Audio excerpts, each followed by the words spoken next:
আল্লাহ, ভাস্কর্য বিরোধী আন্দোলন এটা তাওহীদ এবং শিরকের আন্দোলন, সব শিরকের সংঘাত ছিল। ভাস্কর্যের পক্ষে যারা ছিলেন তারা শিরকের পক্ষে ছিলেন, ভাস্কর্যের বিপক্ষে যারা ছিলেন তারা তাওহীদের ঝান্ডা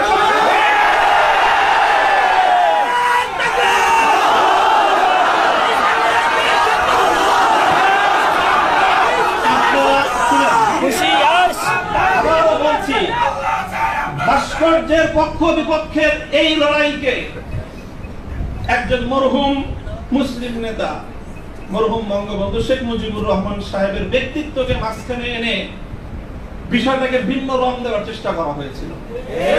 আমরা তখনও বলেছি, আজও বলি, ভবিষ্যতেও বলবো, ভাস্কর্য এটা বঙ্গবন্ধু শেখ মুজিবুর রহমান সাহেবের, শহীদ প্রেসিডেন্ট জিয়াউর রহমান সাহেবের, সেটা আমরা কোনো পার্থক্য করি না।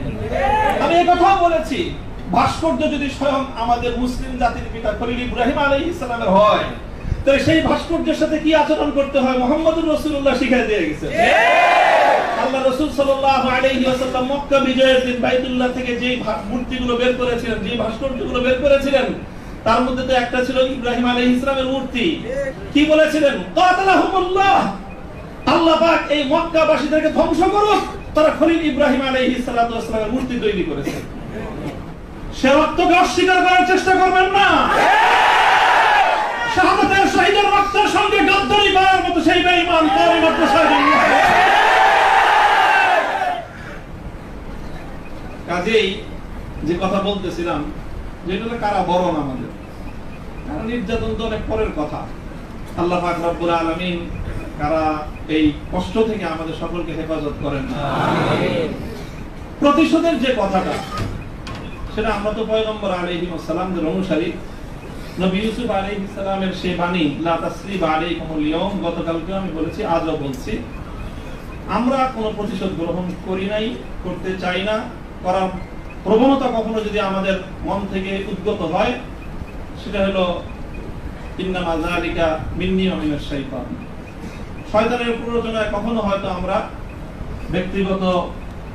ব্যক্তিগত আক্রোশে প্রতিশোধের কথা বলে থাকতে পারি, কিন্তু আমরা প্রতিশোধ পরায়ণ নই।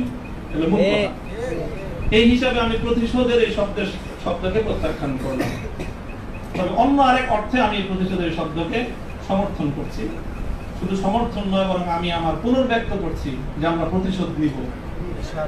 আমাদের সেই প্রতিশোধ হবে সেই প্রতিশোধ, যেই প্রতিশোধ হিজরতের আগ পর্যন্ত 12 বছরের জুলুম এবং নির্যাতনের প্রতিশোধ মক্কা বিজয়ের মাধ্যমে আল্লাহ নবী গ্রহণ করেছেন।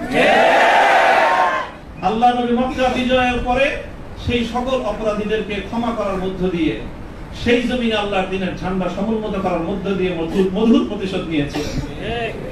আমি আবার বলছি, এদেশে ভাড়াটিয়া থাকবো না,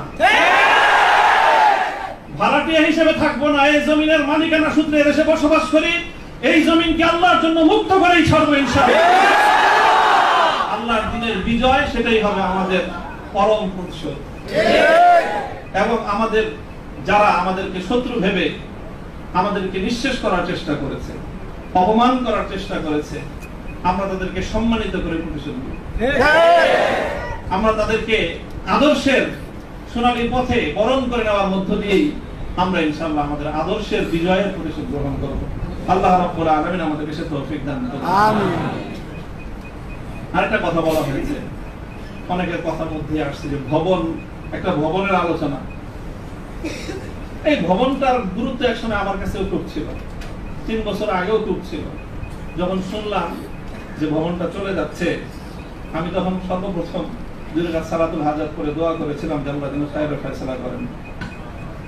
আর এরপরে এখন আমার অনুভূতিটা হলো যে এরকম ভবন না থাকাই ভালো।